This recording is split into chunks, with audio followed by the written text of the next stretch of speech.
Hello everybody, Levi Clay back again, another Guitar Pro 7 tutorial video.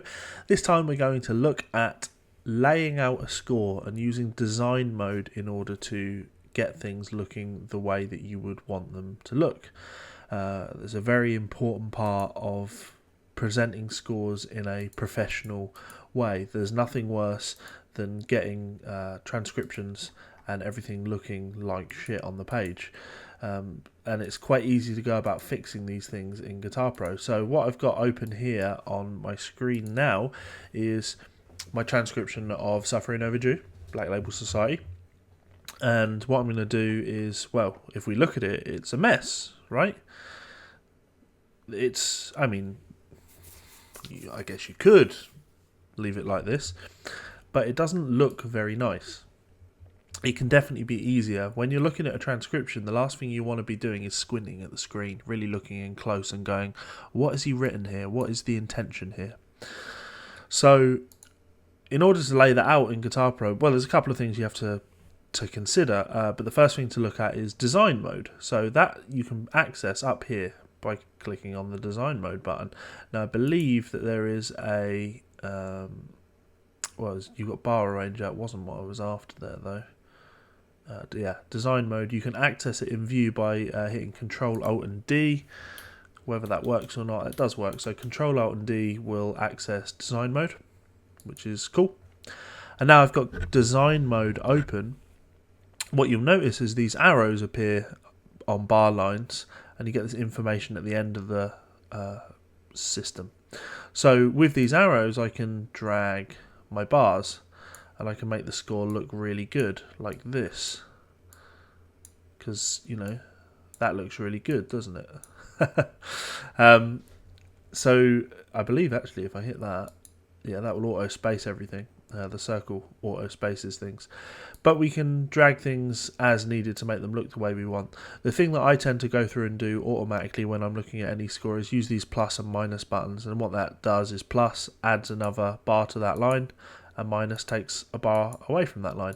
So I'll look at my phrases and I'll go, okay, well, I want that top bar to have two lines, two bars. Again, this one, 2 bars makes sense. And then I'll space it the way I want to. If you were to have it in the middle, I feel that this bar is too condensed and this bar is too spread out. And if I have it automatic, actually automatic looks pretty good. I might stretch it. No, I like that actually. That looks quite good. It spaced the notes really quite evenly. That might not be how you would traditionally engrave it. You might, if you were engraving in Sibelius, you would probably treat this minim as 2 beats of length, and therefore you'd want it to cover that much space on the page. But this makes reading easy, and that's what we want, isn't it? So this next line, I'm okay with that. I'm absolutely fine with the way how that's displaying here. I'm going to again hit plus and add another bar to that line, and what you're seeing is a pattern. I've got 2 bars per line, but actually when I get down here, if I have 2 bars on this line, well, I find that maybe just looks a bit empty. So I'll put 4 bars on this line. I can use my auto space. No, I think I prefer to stretch those manually and get them looking how I want them to look. Alright, too much information here. So let's, again, go for 4 bars on this line. This one I'll keep 2 on. That I'll keep 2 on. That I'll keep 2 on. And then my final line I will put 3 on. And there we go. So I've used design mode in order to create something that, you know, kind of looks the part. Now, when we access multi-track, you'll have to go back to previous videos for a full detail on this. But when we do that, what you'll notice is depending on the instruments that I have in the score, let's bring up it should really be gridding there. Let's get 75%. There we go. Just allows us to see a little bit more. So when I'm looking at my design mode, it's the same principle. When I'm looking at full score, it's the same principle. I can access design mode and then I can go in and adjust as I see fit. In this particular setting, you know, maybe what I want to present in a guitar lesson with a student is I want to do a printout of just the lead guitar and the rhythm guitar for their practice purposes. So I can play the rhythm part and they can work on the lead or whatever. So I just go down here and I click the I button on electric bass, get rid of the bass, get rid of the drums. I don't like that. The drums look better like that. I hate the tab displaying. I should probably get rid of that. I'm sure I can do that. How do I do that? Yeah, I'll get rid of the notation, the tab for the drums. But as I say, I don't want the drums anyway. So what I have now is just guitar and lead guitar and rhythm guitar. And that doesn't look too bad on the page. That'd be a good printout that you could use there with students. But there's obviously a lot more to making a score look the way that you want it to look. One thing that we could definitely look at this and say, oh, I don't like the way that looks, is these tuning things, all of the tuning information. So the question is, can we remove it? And the answer, of course, is going to be yes. So under Style Sheet, which again we access by pressing F7, or you can go File, Style Sheet. You see the section that says Tuning, and we've got the option. We can not display the tunings at all. We can decide where they go, so we could have the tuning before the tablature, and that will display it there. Though for some reason it's not displaying it correctly. That's definitely a bug there. It's automatically using sharps. Some people might find that offensive looking. Let's see if I can make it a bit smaller.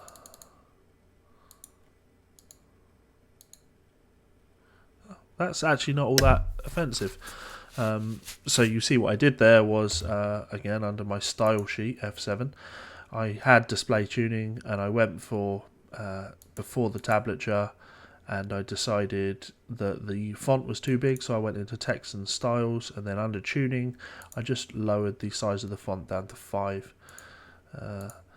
Yes, so we've also got the whole tuning or unusually tuned strings. In this particular transcription, all of the strings are unusually tuned. But if you had just dropped D, for example, you could use that and it would indicate that just that low string has been tuned down to D. That's a nice way of doing things, and it certainly looks a lot better than that did. I mean, now I've made that font smaller, it kind of looks even more ridiculous. And you could also frame it like that, which kind of is an improvement, but still takes up unnecessary information. This one, of course, is down to you. Go without the tuning altogether. I'm actually kind of liking the look of it before the tablature, though I'm not liking that it's not taking in that information from the tuning information, that it's displaying it as A sharp, G sharp, C sharp, F sharp, A sharp and D sharp, despite the fact that in my tuning section over here under settings I have told it to use flats and not sharps. So that's definitely a bug that needs to be addressed, but I will raise that with Guitar Pro. Cool. So that's one thing, and we've sorted that out now, and that's an improvement. I think that already looks better. The other thing to take into consideration when you're laying out a score is your where am I? Yeah, so your sizes. So here, global score proportions 1.5 mil. If we ramp that up to 2.3, what you'll notice is everything gets massive. Looks ridiculous. But you've got that option to play around with things and go for slightly smaller if you prefer that. I'm going to stick with the default 1.5. And of course, you can have that affect fonts and chord sizes or not.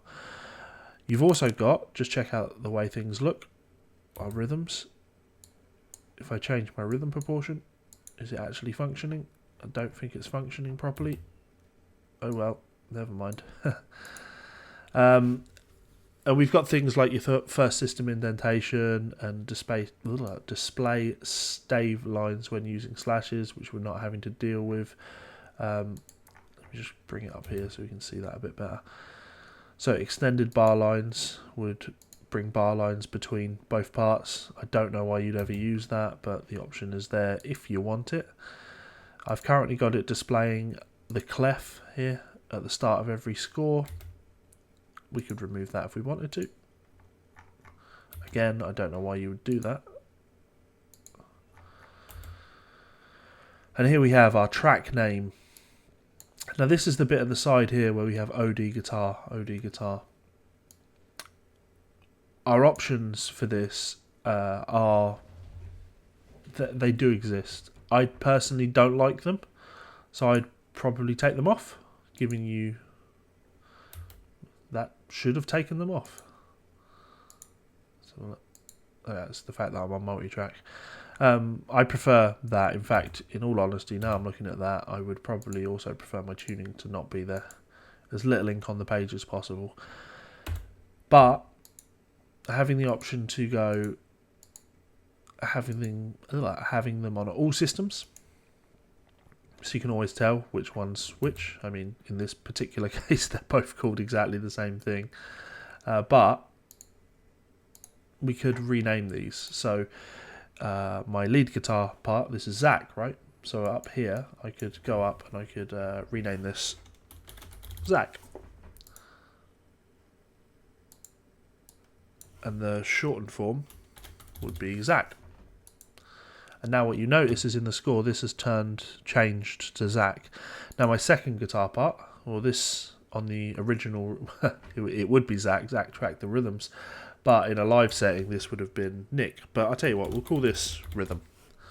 So we can go rhythm and lead. And that's, again, the option of having that there.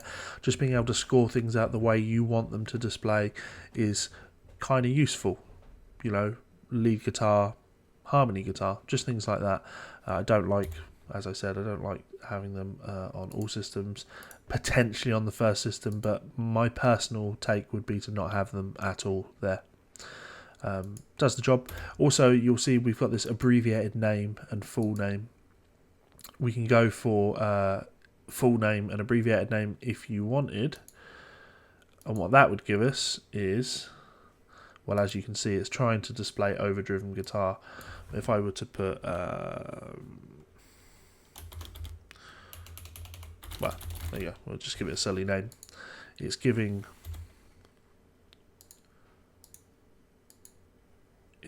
the full name on the first line and then the abbreviated name on the second, and we have the option to call them whatever we want, and that, as I say, is done over in our window over here. What's that called again? The inspector? Yeah, the inspector. We can control that under track. The last thing that's worth looking at, again, which will bring out my F7, is our header and footer information. Don't need to deal with notation. So header and footer information. Now, very quick and easy to understand this if you take a look at it. What you have is title, subtitle, artist, album, words and music, transcriber, copyright second line, and page number. This is all controlled in song information by clicking more.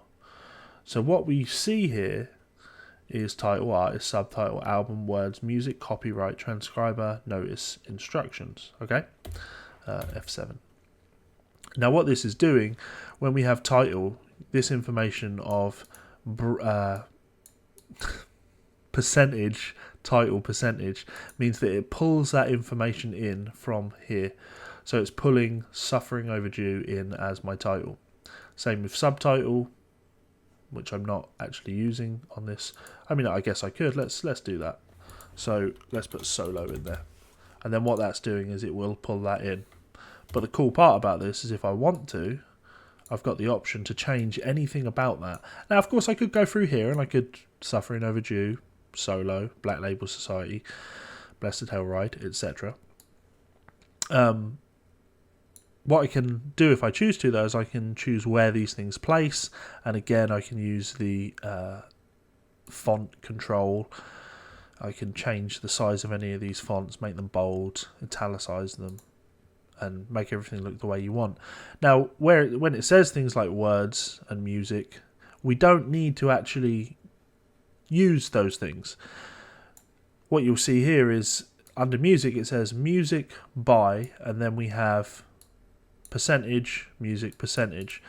As I told you, that percentage part, the part in the percentage, is being pulled from here. So whatever is written here will be displayed on the score, and it will say music by, and then whatever's written in there. I could change that though. I could put written by, or guitar by if I wanted to, or support me on Patreon. I could put whatever I want there, and it will control that. So this is our header and this is our footer. Now when it comes to things like transcriber, I hate that, look, tabber. You called me a tabber. I'm not a tabber. And actually I think that this is wrong. I think if I change that,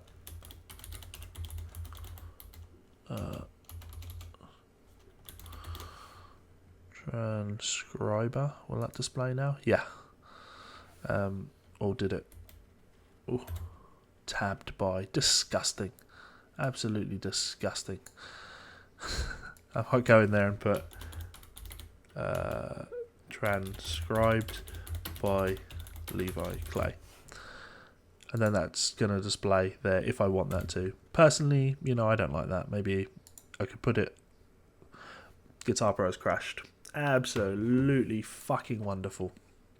I could put that over on the left. Who knows why that crashed there. But yeah, this is really a case of exploring the software and seeing what you want. If you want to put a copyright on things, I have copyright www.leviclay.com on my stuff. And there's a second copyright line where you could put in, you know, terms, whatever it is you like. If it's music that you own, I mean, you could put a copyright on music you don't own. Not necessarily recommended. Things like page number. So essentially, that's that. That's how we go about laying out a score and making things look the way we want. You can put quite a lot of time into this. And as you can see, we've got the control for first page and even other pages. So you can put quite a lot of effort into making the score look the way you want. So I'd recommend that you explore those things and try some of those options out for yourself to get your files looking good.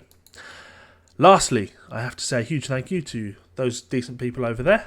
Those are my $10 plus Patreon supporters.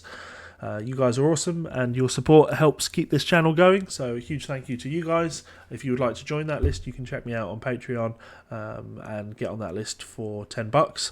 Alternatively, you can support me for as little as $1, which gets you lots of cool things like access to my private Patreon only group, lots of access to lots of exclusive videos and things, lots of group things going on in there.